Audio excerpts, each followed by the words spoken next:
Assalamualaikum warahmatullahi wabarakatuh. Kembali lagi bersama saya Nurse Aitri.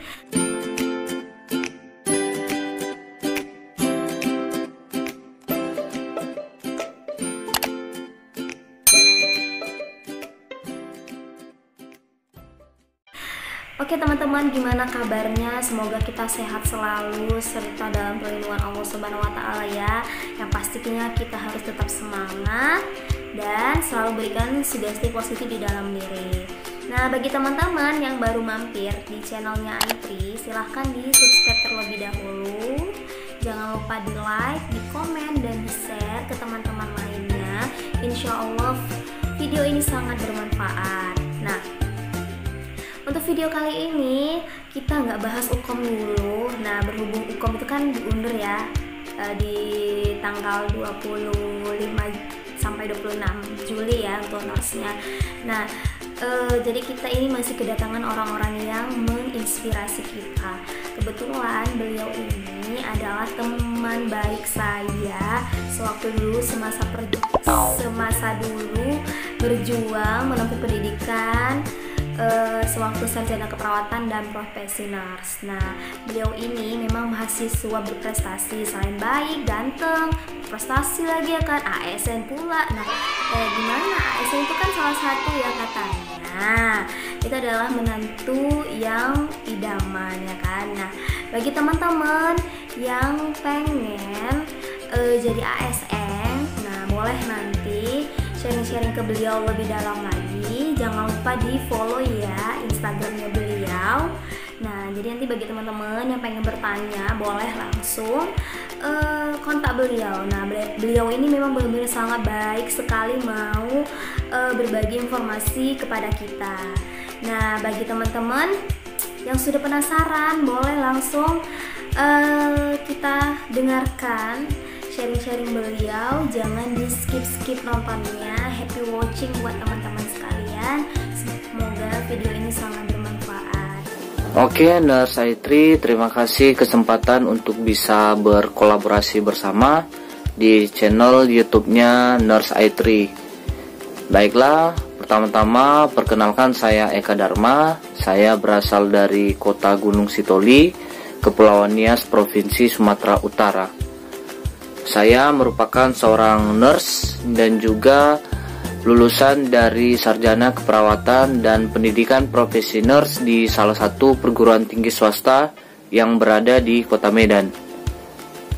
Pada saat ini saya bekerja di salah satu instansi pemerintahan atau OPD, organisasi perangkat daerah, atau mungkin lebih sering dikenal dengan dinas atau badan di suatu pemerintahan di salah satu kabupaten kota yang berada di Kepulauan Nias. Saya merupakan lulusan CPNS Formasi Umum pada tahun 2018 di lingkup pemerintahan di salah satu kabupaten kota di Kepulauan Nias. Nah, mungkin teman-teman pernah mendengar seperti apakah profesi dari seorang ASN, PNS ataupun P3K. Jadi di sini saya ingin berbagi sedikit informasi kepada teman-teman terkait perbedaan tersebut. Nah, berdasarkan Undang-Undang Nomor 5 Tahun 2014 tentang Aparatur Sipil Negara menyatakan bahwa ASN ataupun mungkin lebih sering dikenal dengan kepanjangan Aparatur Sipil Negara adalah merupakan profesi bagi PNS, pegawai negeri sipil, dan juga P3K. Jadi dalam hal ini P3K bukan pertolongan pertama pada kecelakaan ya, tapi merupakan pegawai pemerintahan dengan perjanjian kerja yang bekerja di instansi pemerintahan dan diangkat langsung oleh pejabat pemerintahan atau diserahi tugas dalam suatu jabatan ataupun diserahi tugas negara lainnya dan digaji berdasarkan peraturan perundang-undangan.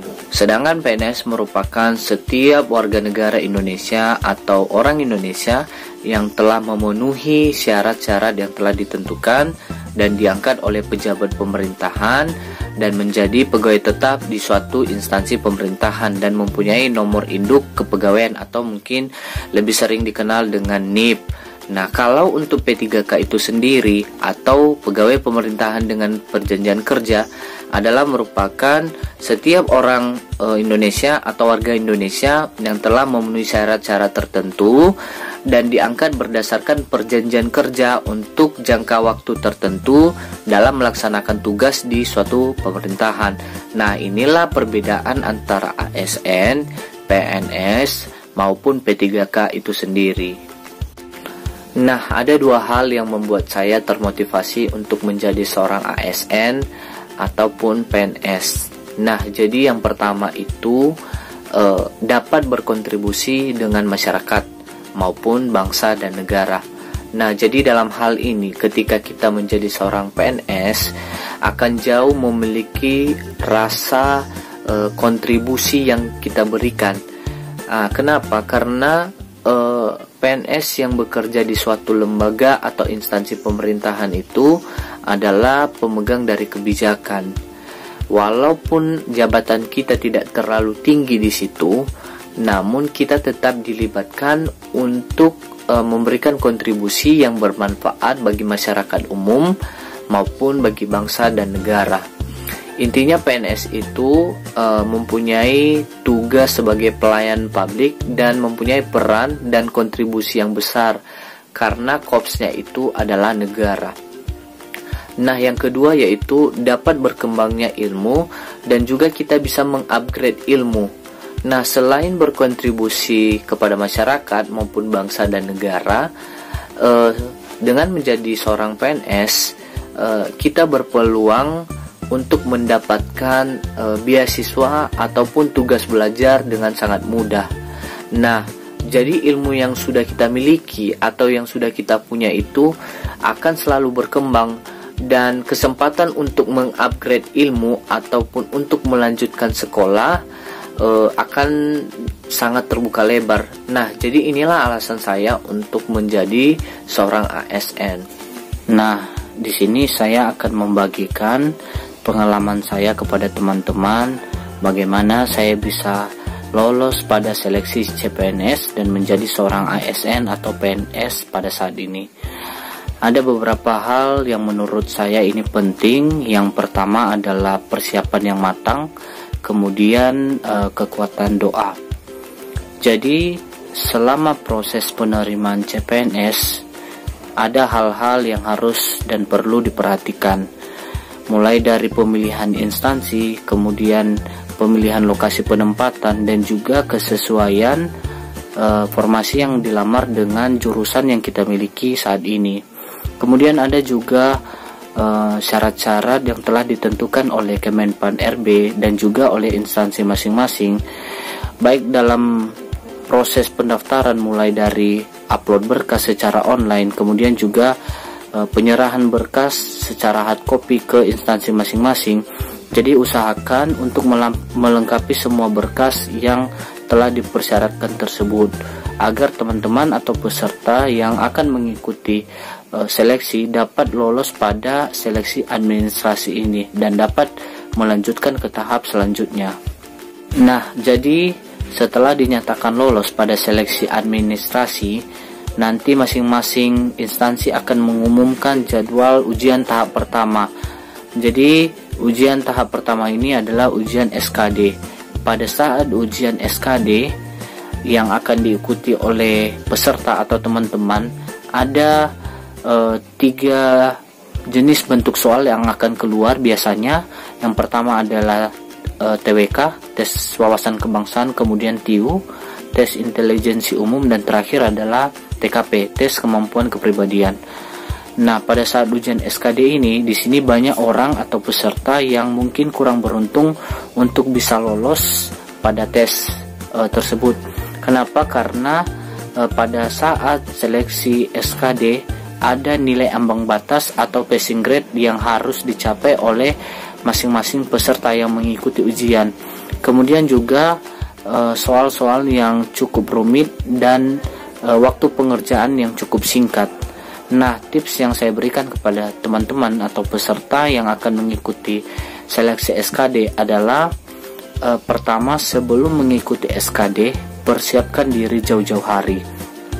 Contoh seperti saya kemarin, kurang lebih sekitar 10 bulan saya mempersiapkan diri dengan belajar, kemudian berlatih dan membahas soal-soal CPNS atau materi-materi dari buku-buku CPNS yang telah saya koleksi dari 2014 sampai 2017, yang mana di setiap soal ada variasi dari tahun ke tahun. Kemudian juga saya membandingkan setiap soal yang sering muncul dan sering keluar dari tahun ke tahun. Nah, kemudian saya mengikuti bimbel CPNS online. Nah, mungkin sekarang ada banyak tuh tawaran-tawaran untuk mengikuti bimbel-bimbel CPNS tersebut. Nah, ini juga menurut saya penting karena dengan mengikuti bimbel CPNS online, maka ada tempat kita untuk berdiskusi atau sharing kepada teman-teman ataupun mentor apabila kita mempunyai kesusahan apabila mengerjakan sebuah soal. Nah, yang terakhir saya juga mengikuti beberapa tryout yang diselenggarakan oleh salah seorang dosen atau guru besar dari Universitas Indonesia. Alhasil saya bisa lolos SKD dan memenuhi nilai ambang batas yang telah ditetapkan.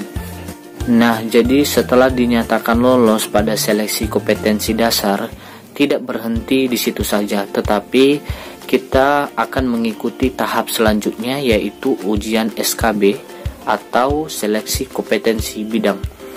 Nah, pada saat ujian seleksi kompetensi bidang, ini diperuntukkan untuk bidang kita masing-masing.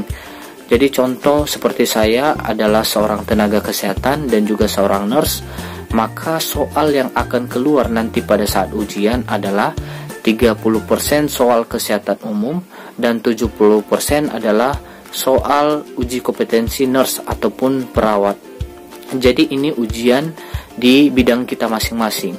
Sistem penilaian untuk SKB juga berbeda dengan SKD. Jadi kalau SKB ini tidak memiliki nilai ambang batas atau passing grade. Jadi peserta yang akan meraih nilai tertinggi pada seleksi kompetensi bidang itulah yang akan lolos dan lanjut pada tahap selanjutnya. Nah, jadi setelah dinyatakan lolos pada seleksi kompetensi bidang, untuk tingkat kementerian biasanya akan lanjut pada tes wawancara. Namun untuk tingkat daerah itu tergantung dari kebijakan masing-masing instansi. Tapi biasanya untuk tes wawancara itu tidak ada lagi dan menunggu pemberkasan ulang untuk diajukan ke BKN dalam hal menerbitkan NIP atau nomor induk kepegawaian. Nah, jadi setelah BKN telah selesai memproses data dan juga penerbitan NIP, maka akan dikembalikan ke instansi masing-masing. Dan instansi masing-masing dalam hal ini PPK atau pejabat pembina kepegawaian akan membagikan SK atau surat keputusan kepada peserta yang telah lolos ujian seleksi CPNS.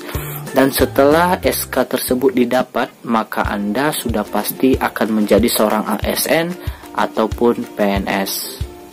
Untuk gaji seorang PNS sendiri itu sudah diatur pada peraturan pemerintah nomor 15 tahun 2019. Untuk golongan 1 itu berkisar dari 1.500.000 sampai 2.600.000. Untuk golongan 2 itu berkisar dari 2 juta sampai dengan 3.800.000. Untuk golongan 3 itu berkisar dari 2.500.000 sampai dengan 4.700.000. Dan yang terakhir adalah golongan 4 berkisar dari 3 juta sampai dengan 5.900.000. Jadi karena saya melamar formasi nurse, saya merupakan golongan 3. Jadi untuk tambahan, selain saya menjadi seorang ASN ataupun PNS, saya sedang berwirausaha juga loh, dengan membuka sebuah apotek yang berada di Nias. Intinya kita sebagai PNS bisa berwirausaha, namun yang paling terpenting tidak mengganggu jam kerja selama kita bertugas sebagai seorang aparatur sipil negara. Jadi sebagai motivasi kepada teman-teman semua, belajarlah sebanyak mungkin untuk meraih mimpi dan bekerjalah tidak soal makan dan minum saja, tapi persiapkan hari yang lebih baik lagi untuk hari esok, dan segala hasil yang telah dicapai untuk hari ini tidak akan mengkhianati usaha yang telah dikerjakan. Saya Eka Dharma Putra Waruwu, sampai jumpa, terima kasih. Oke teman-teman, itu tadi sharing-sharing dari teman kita Nurse Eka Dharma. Terima kasih Eka, semoga sharing-sharingnya bermanfaat. Nah, bagi teman-teman yang pengen jadi ASN, nah nothing impossible. Nah, jadi semuanya itu sebenarnya bisa kita capai, tergantung diri kita masing-masing. Bagaimana prosesnya untuk mendapatkan itu. Jadi seperti saat ini kita itu sedang mendaki gunung, dimana ketika kita nanti sudah di atas puncak itu kita melihat keindahan apa yang sudah kita raih. Nah, terima kasih kepada teman-teman sekalian. Semoga kita bisa bertemu lagi di video selanjutnya. Assalamualaikum warahmatullahi wabarakatuh.